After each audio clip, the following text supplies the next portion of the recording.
तरफ से वक्फ संशोधन विधेयक के खिलाफ मुस्लिम संगठनों ने मोर्चा खोल दिया। 36 घंटे बाद देश में बड़ा आंदोलन होने वाला है। ये धमकी देश के मुसलमानों ने नहीं बल्कि all India Muslim personal law board के साथ साथ कुछ मुस्लिम संगठनों ने भी दी है। हुकूमत तक की बात पहुंचाने के लिए जितने रास्ते अवेलेबल थे सबका इस्तेमाल किया।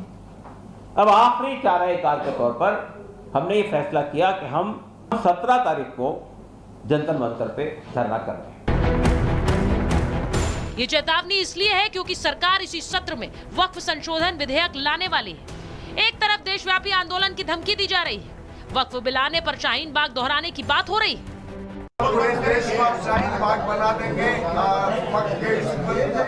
शाहीन बाग क्या था भाई? देखिए हमारे देश में सरकार के विरुद्ध बात करने की इजाजत है नहीं है, धरना देने की इजाजत है नहीं है, पीसफुल डिमॉन्स्ट्रेशन करने की इजाजत है ये नहीं है कॉन्स्टिट्यूशन में। वही तो काम किया शाहीन बाग ने, और क्या किया? तो क्या आपके इशू पर हो सकता है, शाहीन बाग बन जाएगा? हो सकता है।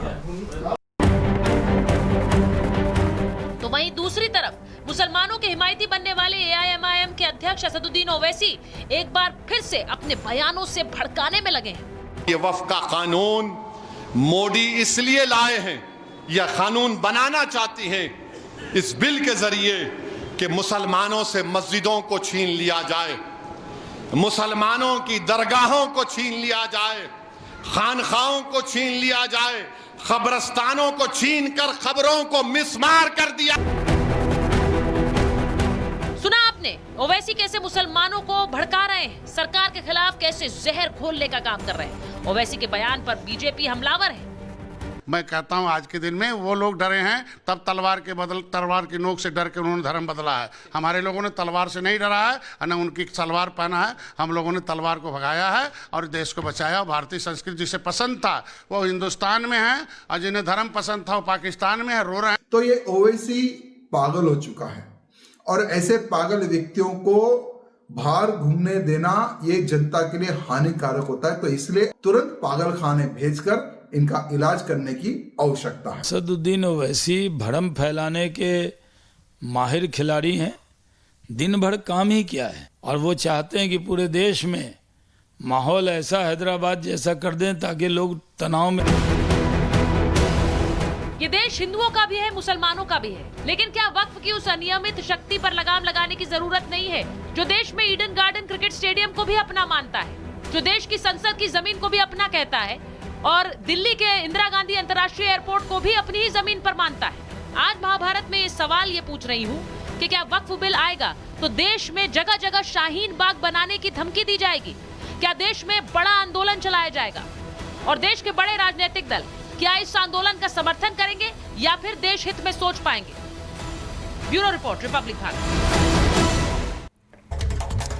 मेरे साथ मौलाना साजिद रशीदी जुड़ रहे हैं, मेरे साथ बीजेपी की राष्ट्रीय प्रवक्ता शाजिया इल्मी जी जुड़ रही हैं, मेरे साथ MIM के प्रवक्ता हाजी मेहरुद्दीन रंगरेज जुड़ रहे हैं। लेकिन मैं सबसे पहले रशीदी साहब आपसे पूछना चाहती हूं, क्योंकि एक लंबा समय मैंने देखा है कि आपने मुसलमान हितों की बात की है, लेकिन मैं आज आपसे पूछ रही हूं कि जिस आंदोलन की धमकी दी जा रही है जंतर मंतर से जुड़ेगा, ये आम मुसलमानों का है या फिर all India Muslim personal law board का है?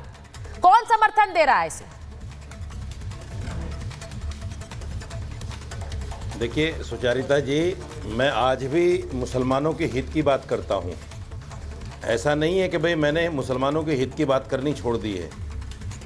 मैंने मुसलमानों के हित की बात की थी। जो 13 को इन्होंने धरना प्रदर्शन रखा था जंतर मंतर पे, हाँ। मैंने ही आवाज़ उठाई थी कि होली है, जंतर मंतर पर 13 को धरना प्रदर्शन ना किया जाए। उन्होंने मेरी बात को माना और इस 17 को किया। एक चीज़ समझ लीजिए, धरना प्रदर्शन ये संवैधानिक अधिकार है किसी भी नागरिक का, और मैं वक्फ बिल की हिमायत में नहीं हूँ, ये आपको बता दूँ। लेकिन इस हिमायत में भी नहीं हूँ कि देश में अराजकता फैले, और देश में जो है जिस तरह से लोग कह रहे हैं शाहीन बाग बनेगा, फना बाग बनेगा, वो चीज़ें मैं नहीं चाहता। आप संवैधानिक तरीके से अपनी जायज़ मांगों को रखिए, मैं भी आपके साथ हूँ, लेकिन देश की संपत्ति सरकारी या प्राइवेट उसको कोई नुकसान ना पहुंचे, किसी जान मतलब क्या आपको ये भी डर है, आपको ये भी डर है कि देश की संपत्ति को भी नुकसान पहुंच सकता है? आपको यह भी डर है कि देश की संपत्ति को नुकसान पहुंच सकता है। मैं यही तो कह रही हूं कि इस देश में एक आंदोलन चलाया जा रहा है कि वक्फ की संपत्ति पर कानून आ गया तो जगह जगह शाहीन बाग बना देंगे। ये हैरान करता है मुझे रशीदी साहब। मैं उसी बात को कह रहा हूं, नहीं, मैं उसी बात को कह रहा हूं। कई बार ऐसा होता है जब हम रोड पे चलते हैं ना, हम तो अपने आप में सेफ होते हैं, लेकिन सामने वाला, बराबर वाला, पीछे से आने वाला टक्कर मार के निकल जाता है, तो हमें वो भी तो देखना है ना। हमें उससे भी अपने आप को बचाना है, अपने समाज को बचाना है कि कोई आदमी ऐसा हम में ना घुस जाए जो इस तरह की बातें कर गुजरे और वो सारा विलेम जो है मुसलमानों पर आ जाए। नहीं तो आप वक्फ बिल के समर्थन में या उसके खिलाफ है? मैं आपसे पूछ रही हूं, अगर देश की संसद एक बिल ला रही है तो आप उसके समर्थन में, उसके खिलाफ हैं? नहीं, मेरे समाज के लिए, मेरे समाज के खिलाफ अगर कोई बिल होगा, मेरे मुस्लिम हितों के खिलाफ अगर कोई बिल होगा तो मैं उसकी मुखालफत में रहूंगा। अगर नहीं रशीदी साहब, अगर मगर की बात ही नहीं है ना, मैं तो सीधा पूछ रही हूं आपको। वक्त संशोधन बिल आएगा इसी सत्र में आएगा, ये बिल्कुल क्लियर है। इसीलिए तो all India Muslim personal law board कह रहा है हम 17 तारीख को सड़कों पर उतरेंगे। मैं आपसे पूछ रही हूं। नहीं आना चाहिए, देखिए नहीं आना चाहिए। सरकार को चाहिए कि थोड़ा इसको डिले करे, तमाम लोगों से वाद विवाद हो, तमाम लोगों से बैठकर बातें हों और जो अच्छा हो वो करे। जो अच्छा हो वो किसी चीज को लाना ना देश हित में है, ना समाज हित में है। मैं एक बार शाजिया जी के पास जा रही हूं। शाजिया जी, जिस तरह से ये पूरा एक सेटअप हो रहा है, 17 तारीख, मैं बार बार कह रही हूं 36 घंटे बचे हैं और 36 घंटे बाद एक बड़ा आंदोलन छेड़ने की तैयारी। ये क्या देश के मुसलमानों का आंदोलन है? असदुद्दीन ओवैसी एक बार फिर कह रहे हैं, होली के दिन कह रहे हैं मैम, होली के दिन वो ये कह रहे हैं कि देखिए हमारी सारी संपत्ति छीन ली जाएगी, हम होने नहीं देंगे। जी सुचेता जी, आपको भी और जितने भी पैनल में मौजूद हमारे भाई बैठे हैं, कुछ उनमें से रोज़ेदार भी होंगे और मुझे लगता है कि रोज़े में क्या फ़र्ज़ होते हैं, क्या फ़राइज़ होते हैं हर एक इंसान के, इससे भी वो वाकिफ़ होंगे। उन सबको आदाब और प्रणाम जो भी लोग बैठे हैं। सबसे पहले तो मैं कहूँगी कि इतने पाकीज़ा महीने में इस तरह की बातें करना और बिल्कुल धड़ल्ले से झूठ बोलना अपने आप में बहुत बड़ा गुनाह है। जो कुछ तरह की बातें ओवैसी जी कह रहे हैं, मुझे इससे साफ एतराज़ है और मुझे लगता है कोई भी जो रोज़ेदार हो या गैर रोज़ेदार मुसलमान होगा या हिंदू होगा उसको तकलीफ़ होगी। मैं क्यों बताती हूँ इस बात को? ओवैसी जी भी जानते हैं कि इतने सारे लिटिगेंट्स जो हैं, पिटिशनर्स हैं, मुसलमान हैं।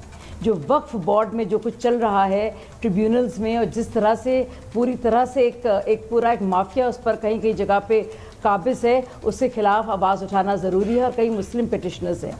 दूसरी ज़रूरी बात, इसको हिंदू मुस्लिम मामला बनाया जा रहा है। क्या टर्की के बारे में बताइए सुचरिता जी, क्या टर्की मुस्लिम देश है? क्या इजिप्ट मुस्लिम देश है? क्या सूडान मुस्लिम देश है? क्या जॉर्डन मुस्लिम देश है? क्या आप, और इन सारे देशों में वक्फ का कोई कॉन्सेप्ट नहीं है। तो ये कह देना कि वक्फ का मतलब कि में संशोधन की बात भी करना, जो ज्यादतियां भी हैं उसकी बात भी करना, वो भी अपने आप में गलत है।